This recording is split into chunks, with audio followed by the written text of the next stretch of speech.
Good morning students. मैं इम्तियाज अहमद आपके YouTube channel ITZ English classes में एक बार फिर आपका स्वागत करता हूं। जैसा कि आप सबको पता है कि अभी मैं आपको पार्ट्स ऑफ स्पीच के बारे में बतला रहा हूं। इसके पहले मैंने आपको नाउन के बारे में बताया था। किसके बारे में बताया था? नाउन के बारे में। नाउन के बारे में आज के इस पीरियड में मैं आपको प्रोनाउन के बारे में विस्तार से बताऊंगा। यहां हम लोग आज सीखेंगे कि एक प्रोनाउन क्या होता है, एक प्रोनाउन क्या होता है, प्रोनाउन का प्रयोग क्यों होता है और प्रोनाउन के प्रयोग में हमें क्या क्या सावधानियां बरतनी पड़ती हैं। ठीक है, तो आओ सीखते हैं प्रोनाउन। मैंने बताया था आपको नाउन। नाउन यानी कि जिसका एक इमेज हो, जो गॉड की एक क्रिएशन हो, जिसको हम देख सकते हो, वह क्या था? वह नाउन था। नाउन का मतलब नाम आपने पढ़ा था। अब देखो आज जो मैं पढ़ा रहा हूं प्रोनाउन, देखो कैसे बन जाता है प्रोनाउन। अभी तक आपने सीखा है क्या? नाउन। अब देखो इसके पहले आप यूज करते हो प्रो। प्रो, ये प्रो क्या है भाई? प्रो जो है लैटिन लैंग्वेज का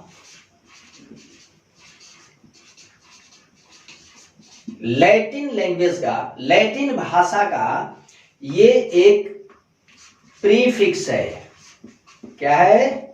प्रीफिक्स। और आप सबको पता है कि प्रीफिक्स वह होता है जो किसी शब्द के शुरू में जोड़ा जाए। माने जिसको हम किसी शब्द के पहले प्रारंभ में जोड़ते हो वह प्रीफिक्स होता है। ठीक है, तो प्रो जो है ये लैटिन भाषा का एक प्रीफिक्स है। तो इसका मतलब हुआ कि प्रोनाउन जो है ये कैसे बना? तो प्रो अब प्लस नाउन। अब लैटिन भाषा के अंदर प्रो का मतलब होता है फॉर। प्रो का मतलब फॉर, और फॉर का मतलब के लिए। तो किसके लिए? आगे मिला नाउन, फॉर नाउन, यानी कि जो नाउन के लिए हो। प्रो आपने कहा कि pronoun, pronoun pro plus noun, मतलब जो नाउन के लिए हो, यानी कि जिसका प्रयोग नाउन के लिए हो वो क्या होता है? प्रोनाउन होता है कि नहीं? देखो ये तो शब्द ही अपने आप को डिफाइन कर रहा है, इसमें तो समझने के लिए कुछ है नहीं। आप कहते हो कि प्रोनाउन, और प्रो का मतलब बनता है क्या? फॉर। इसलिए कि ये प्रो जो है लैटिन लैंग्वेज का प्रीफिक्स है और प्रो का मतलब होता है फॉर। प्रोनाउन का मतलब क्या हुआ? फॉर नाउन, यानी कि फॉर अ नाउन। कहना होगा आपको, डिफाइन करोगे आप कि a word used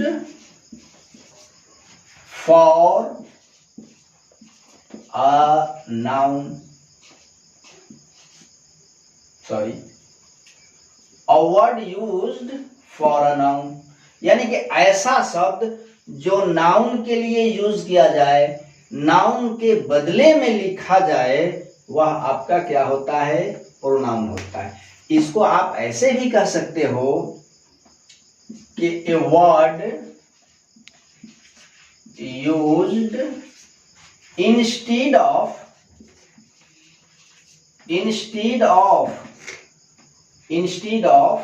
a noun, यानी कि ऐसा शब्द जो नाउन के लिए प्रयोग हो, नाउन के लिए जो लिखा जाए वह क्या होता है? प्रोनाउन होता है कि नहीं? अब अनेक समझा सकते हो कि जिसका प्रयोग नाउन के लिए किया जाए, है ना, या नाउन के बदले में किया जाए, वह प्रोनाउन होता है। लेकिन मैं आपको एक ऐसा कंसेप्ट देना चाह रहा हूं, है ना, कि जहां आप ये बिल्कुल आप कभी कंफ्यूज मत हो कि ये शब्द जो दिया गया है वो प्रोनाउन है कि नहीं है। कंसेप्ट ऐसा होना चाहिए, है ना, कि आपको कभी भी कंफ्यूज नहीं होना पड़े।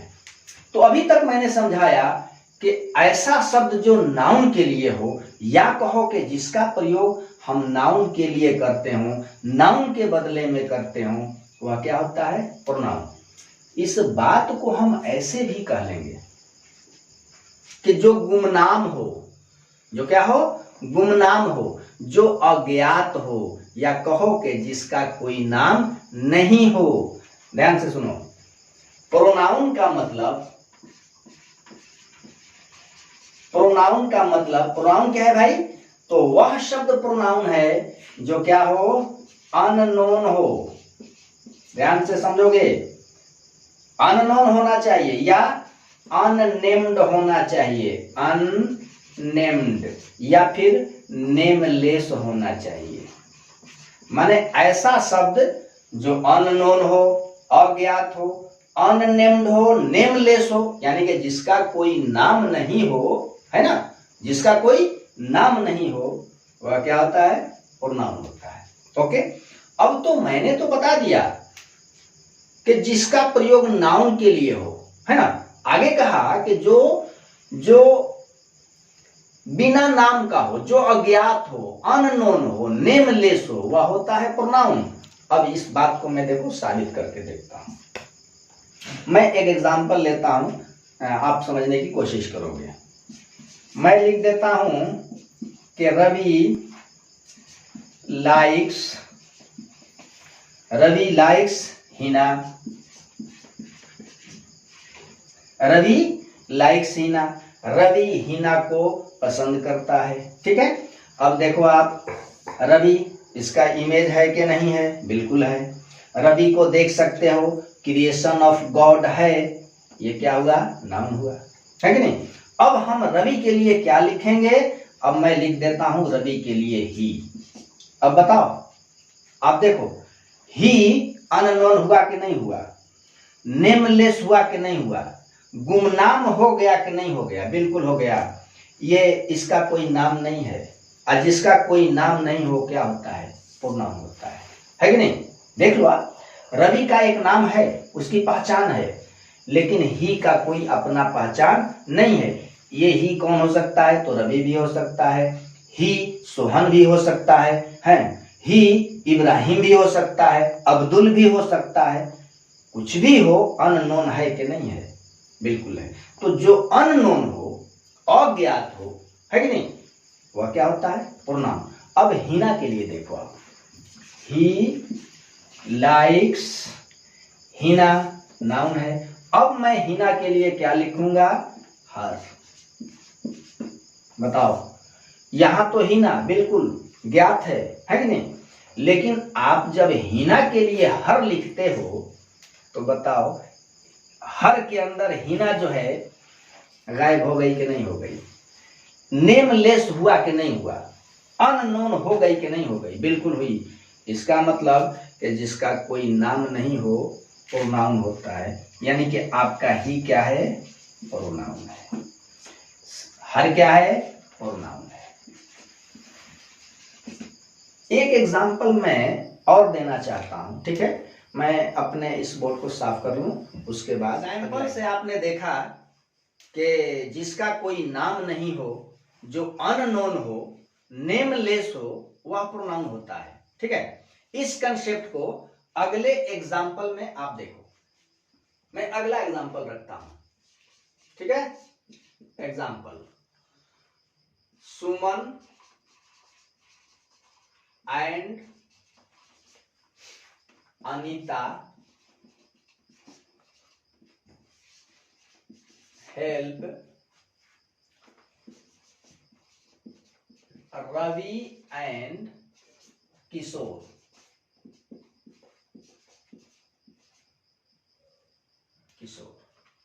अब आप ध्यान से देखो, इसके पहले मैंने सिंगुलर नंबर का नाउन लिया था।